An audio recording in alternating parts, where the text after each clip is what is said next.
Robin Cook. I am the principal at Cloudcroft Elementary and Middle School in Cloudcroft, New Mexico. I have 234 students, K to 8 here. I've been in the district for 26 years. This is where I began, and this is where I am presently, and excited to be a part of this unique community. So tell us about your successes. I think a lot of our success has been treating the children as whole children. So we started a Leader in Me school, and it was my daughter that gave me an audiobook that I was listening to on a road trip. And I fell in love with it, and it fit right in with the positive behavior supports that we were trying to instill here, character counts. And we began with becoming a Leader in Me school with the 7 habits, actively teaching those. And each year it just kind of keeps blossoming to another layer to them. So right now we're working with grit and growth mindsets, and we're also working with gratitude and kindness, and how all of those things, we try to recognize those each and every day in our students, and they've not let us down. They just keep making us look really good. Tell us about your successes in terms academically. We basically started interim assessments, data analysis.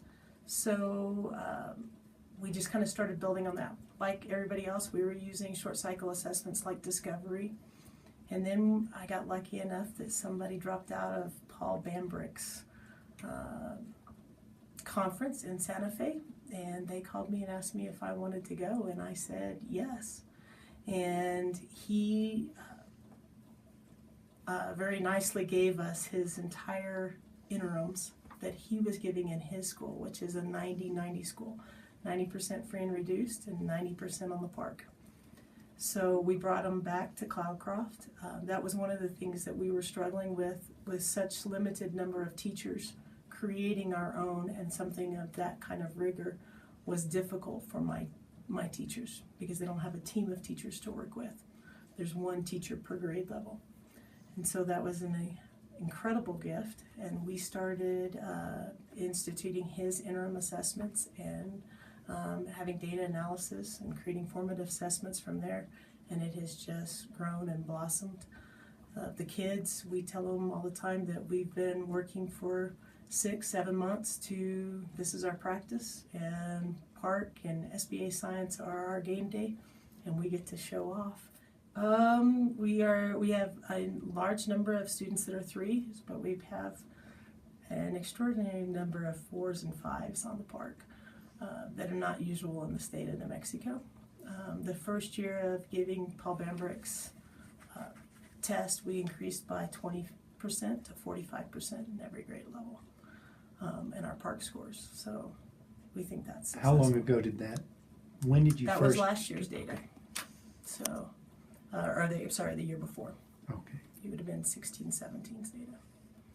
So. And what's the impact on mindset? We really work on the students learning to persevere through things that they actually fear or are nervous about. And we encourage them to fail. So you can't learn unless you've failed. And we recognize that and celebrate that. Because of that, I think our students are willing to take more risks. With this, they really praise effort over being smart.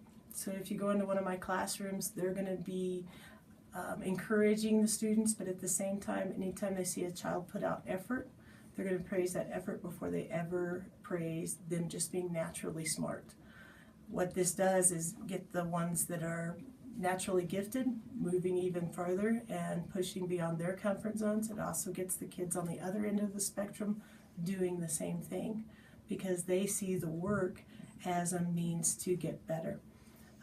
All the kids here know their test scores, are very aware of theirs, can tell you about their test scores, and they set their own goals and their own course of action to reach their goals.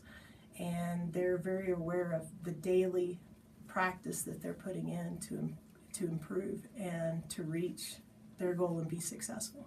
How do they set their own goals? We have formative assessments, but we also have interim assessments that occur quarterly, and the students graph their data in a personal best binder, K to 8, and then they set what they want that score to be on the next interim.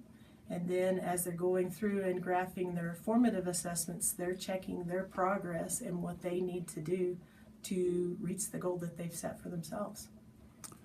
You're using Reading Plus, right? Yes, sir. Tell us about that.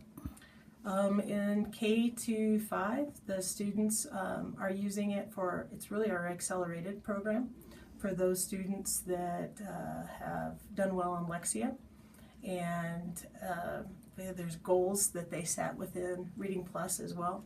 And then in the middle school level, it's more of our intervention piece. For those students, most of the time we find that they're having a hard time keeping up with the amount of reading. So Reading Plus actually helps them increase their fluency and comprehension.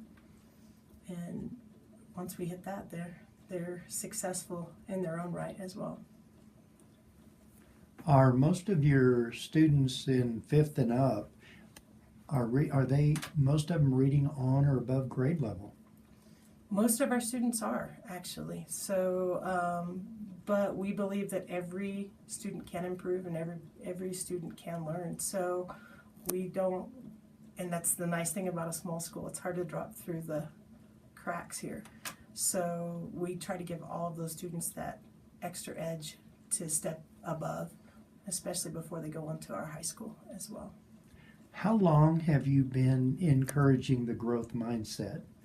This is our first year for grit and growth mindset theme. Our first year was actually just theme was no fear. And so when we had no fear of failure, then it was really easy to institute the grit and growth mindset. Wow.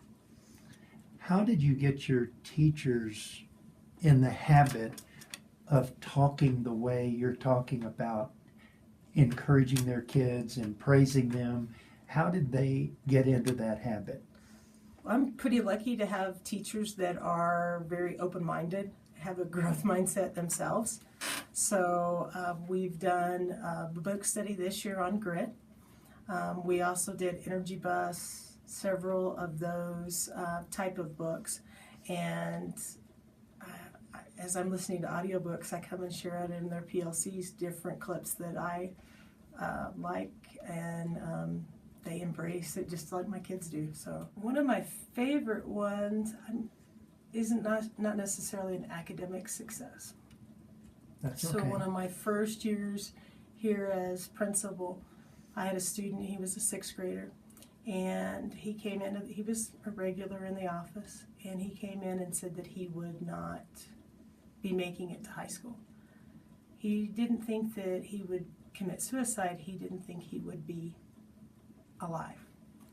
At the end of the 8th grade year, we have an 8th grade reception. Our students also do a What the World Needs Now project. So they do a project in the 2nd semester that's about giving back to the community, the state, or the world. They can choose how to do that.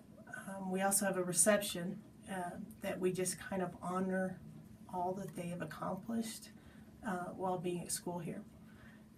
We that year had a little plaque that they held up, and this young man's plaque, when we asked him what middle school meant to him, he said hope and a future.